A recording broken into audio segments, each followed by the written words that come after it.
반갑습니다. 오늘은 호세아 5장 말씀을 함께 나누고요. 1절 말씀입니다. 제사장들아 이를 들으라. 이스라엘 족속들아 깨달으라. 왕족들아 귀를 기울이라. 너에게 심판이 있나니 너희가 미스바에 대하여 올무가 되며 다볼 위에 친 그물이 됨이라. 세상을 바꾸려면 자신을 먼저 바꿔야 됩니다. 라는 제목으로 말씀을 나누도록 할게요. 호세아서 5장은 개인의 죄보다 강력한 구조적인 죄가 있다라고 우리에게 설명하고 있습니다. 하나님께서 이스라엘 백성들의 죄를 용서할 수 없는 이유, 미스바와 다볼에서 벌어진 일 때문이다. 이렇게 지적을 하시죠. 그러면서 하시는 말씀이 제사장들아, 이스라엘 족속들아, 왕족들아 이렇게 말하고 있다라는 거예요. 다시 말해서 분명히 미스바와 다볼에서 무슨 일이 있었던 것 같은데 그 일이 제사장들과 일반 백성들, 심지어 왕족들까지도 함께 관계된 일이라는 것이죠. 한 개인의 문제를 넘어선 집단의 문제, 강력한 힘을 가진 사람들이 동원된 구조적인 문제라는 것이죠. 어떤 일이 벌어졌을까? 진짜 고민해 봐야 할 것 같아요. 그죠? 미스바 다볼은 역사적으로 매우 중요한 장소잖아요. 특히 이 두 곳은 이스라엘 백성들의 신앙의 영적 부흥을 상징하는 매우 중요한 장소거든요. 미스바 다 들어봤죠? 사무엘 때 회개하고 돌아온 장소잖아요. 사무엘 선지자 때.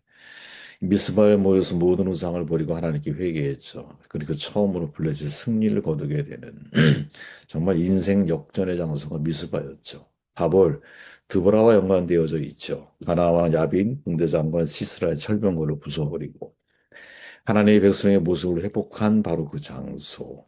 다시 말해 이 미스바와 다볼이라고 하는 곳은 하나님을 떠나 있던 백성들이 다시 돌아와 회개하고 참된 신앙을 되찾은 부흥의 장소. 얼마나 의미 있는 장소겠어요. 지금 우리식으로 표현해 보면 성지인 거예요, 성지. 그죠? 그런데 여기가 왜 불행의 장소로 변질되고 있느냐? 그 이유가 바로 사실 오늘 본문 가운데 등장하죠. 순수한 신앙을 가지고 있는 사람들을 제사장들이나 일부 왕족들 또는 그들에게 동의된 북이스라엘 사람들 중에 누군가가 사람들을 회개 운동을 하자고 그 사람들을 거기에 불러 모은 거죠. 아마 순수한 신앙을 가지고 있던 사람들은 얼마나 즐거운 마음, 기쁜 마음으로 그 자리를 향했을까요?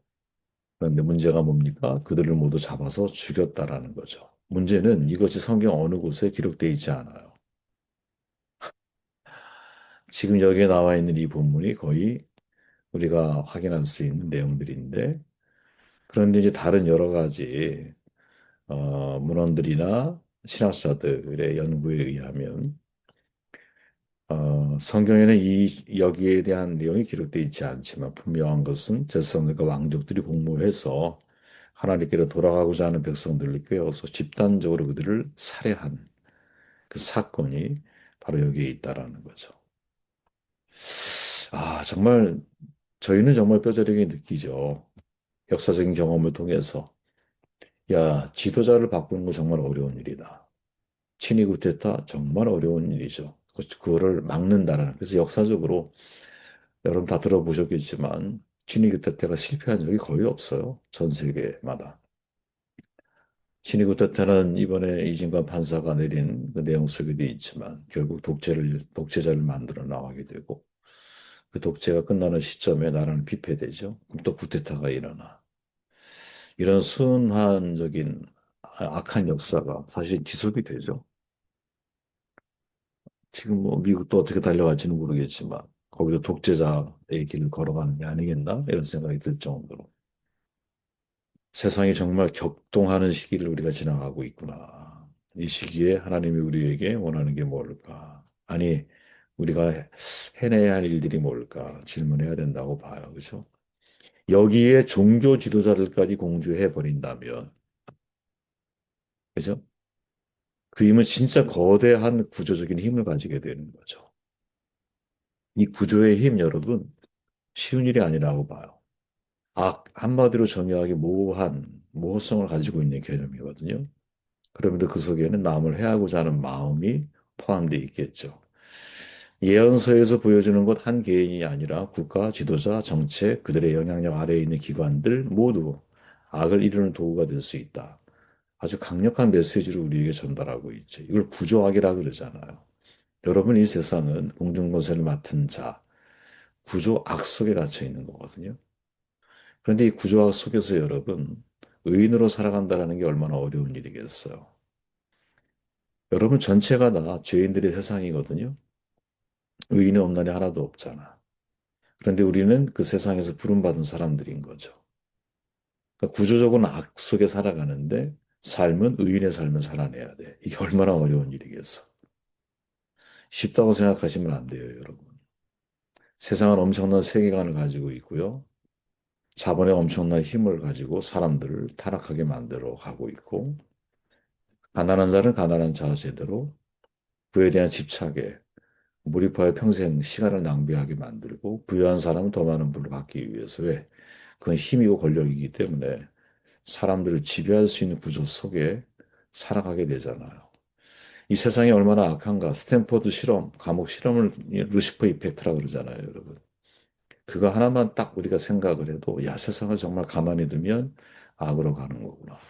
연력학 제2법칙을 떠올리면 돼요. 세상은 무질서를 향해 가는 거야. 엔트로피 법칙이잖아요. 가만히 이걸 놔두고 이 컴퓨터에 뒀다고 한번 생각해 보세요. 세월이 지나가, 1년이 지나고 2년이 지나갔어요. 그럼 이 컴퓨터가 더 세련된 컴퓨터로 바뀔까요? 아니에요. 녹슬고, 병들고, 나중에 배터리 다 나가고, 먼지 수북히 쌓이고, 그래서 고철 덩어리가 되는 거지. 무슨 말이냐? 세상을 가만히 두면 무질서를 향해 나아가는 거예요. 진화론의 함정이 바로 그거죠. 진화론은 이미 이론 자체가 잘못된 거야. 사람은 진화하는 존재가 아니에요. 오히려 퇴보하는 존재인 거지. 세상은 그렇게 흘러가는 거거든요. 근데 사람의 마음도 마찬가지라는 거죠. 스탠퍼드 감옥 실험이 뭐예요? 스탠퍼드 학생 24명을 뽑아가지고 반반 나눠서 하나는 간수, 하나는 죄수를 맡겼어. 6일 만에 포기했죠. 이유가 뭡니까? 진짜 간수가 간수 역할을 하더라는 거야. 그냥 실험이었는데. 그게 권력의 힘이라는 거죠. 내가 권력을 가지니까 권력으로 사람들을 지배하려고 하는 욕망은 누구나 다 사실은 가지고 있다라는 거죠. 이게 얼마나 무서운 일일까요? 왜 이런 일이 벌어질까요? 죄인인 인간, 그 죄인의 인간이 살아가는 세상을 지배하고 있는 공중권세를 맡은 자, 구조적인 악 속에 우리는 인생을 살아가고 있기 때문에 이 구조적인 악을 항상 염두하고 삶을, 상황을, 문제들을 바라보지 않는다면 절대 인간은 세상은 다 바뀌기가 쉽지 않다고 저는 생각을 하거든요. 이 구조적인 악의 문제에 대해서 여러분, 구조를 바꾸면 세상이 달라지지 않을까라고 생각한 사람이 마르크스잖아요. 구조를 바꾸면 인간 개조가 이루어질 줄 알았어. 그죠? 소유관계, 인간적인 관계가 아니라고 보았어. 그러니까 사유재산이 없는 사회를 만들면 된다. 그 공산주의잖아. 구조를 바꾸는 거잖아요. 사상교육을 통해서 인간 개조를 시도했어요. 문제가 뭐예요? 개조가 안 되더라는 거야. 마음을 바꿀 수는 없다라는 거야. 그러니까 사람이 바뀌지 않으면 구조가 바뀌지 않는다라는 것도 존재하는 거구나. 라는 것을 깨닫게 해주는 거죠. 구조가 분명 개인을 만들기도 하지만 더 중요한 건 뭐예요? 개인이 구조를 만들잖아요. 그러니까 공산주의라고 하는 아름다운 예를 들어서 모두가 다 함께 더불어 살아가는 세상에 대한 이념을 만들어냈지만 그 속에 살고 있는 사람이 바뀌지 않으니까 공산주의가 가장 타락하는 거죠. 진짜 절대적인 소수가 다수의 재산을 다 끌어당겨서 집에 채우다가 인생을 망가뜨리는 거지. 그렇게 여러분, 구조를 바꿔야 되는 건가? 아니면 개인을 바꿔야 되는 건가? 제 신념은 뭐냐면, 제 신념은 예를 들어 여러분, 아무리 좋은 조직, 시스템, 행정을 가지고 있다 해도 그 행정을 관리하고 맡고 그 조직에 속해 있는 사람들 한 개인이 바뀌지 않으면 어떤 조직도 사실 쓸모가 없어요. 무슨 죄, 뭐 감독죄, 총재죄, 뭐 총회장죄, 뭐 수많은 얘기를 한다고 쳐봐요. 여러분 개인이 바뀌지 않으면 어떤 조직을 만들어 놓아도 결국 그 조직을 이끌어가는 건 사람이잖아. 그죠? 그 사람이 서로 하나됨을 추구해 갈 수 있는 공유의식이 있는 사람들이 있을 때 그 조직이 탄탄해지는 거지. 그죠? 그러니까 항상 이 두 가지는 어느 것이 제일 중요하다라고 말할 수는 없지만 어느 하나에만 책임을 넘기면 안 된다라는 거죠. 정말 좋은 사람들이라면 조직이 형편없어도 그 조직을 탄탄하게 만들어갈 수 있어요. 근데 정말 형편없는 사람들이라면 리더십도 없고 형편없어. 그럼 아무리 좋은 조직 시스템을 갖다 놔도 그 조직은 여러분 종이 호랑이에요. 제가 생각하는.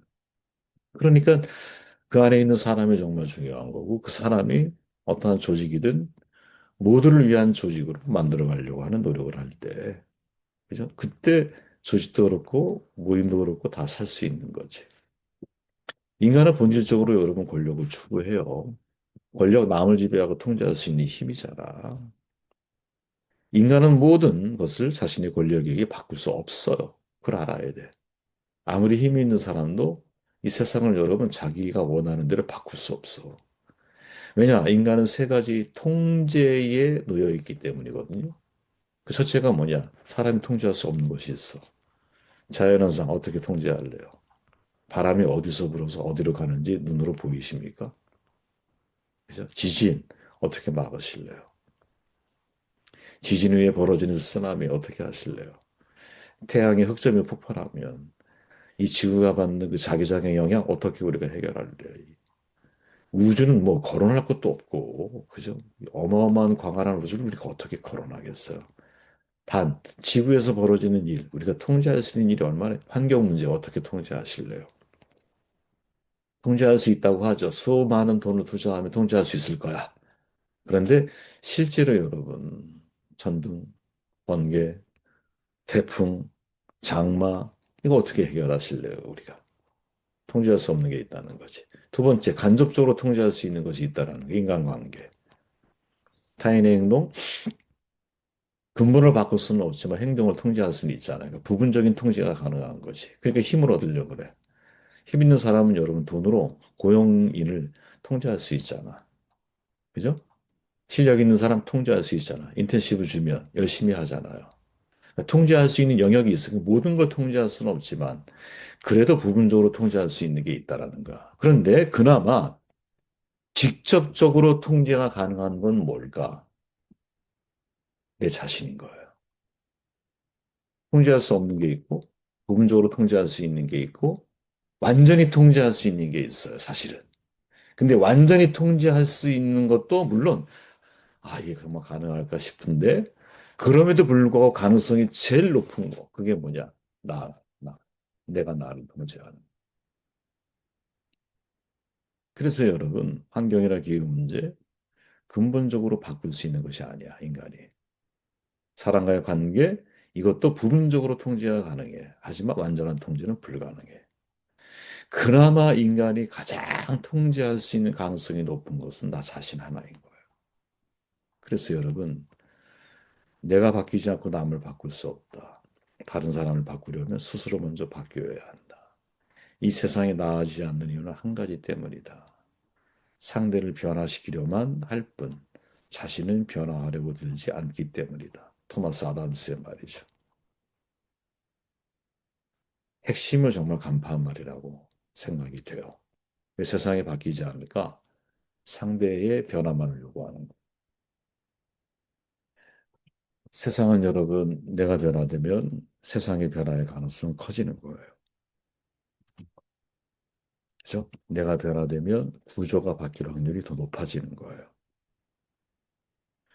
그렇게 정말 지혜로운 사람은 여러분, 구조의 변화, 세상의 변화를 말하지만, 동시에 그 속에서 나는 그러면 어떻게 변화돼야 하는 것이지? 내 리더십은 어떻게 변화돼야 하는 것이지를 항상 질문해야겠죠. 그리고 그 답을 찾고 그것을 실천에 옮겨가고 크고 위대한 일을 꿈꾸지 마세요. 작은 일을 탁월하게 하는 것을 꿈꾸세요. 그리고 그 작은 일이 나에게 먼저 적용이 돼서 내 안에 작은 일을 어떻게 하면 탁월하게 잘할 수 있을까? 저는 인생은 덧없다. 어제도 우리가 김규현 목사님 하신 얘기 제가 들으면서 그분이 90이 다 돼가시는데 이제 아무것도 아니더라. 이게 우리가 마지막 고백하게 될 사실은 우리의 고백일 거예요.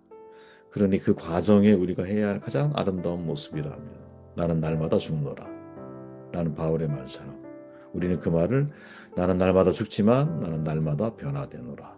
이런 고백이 될 수 있다면 얼마나 좋겠는가 하는 생각을 하게 되었습니다.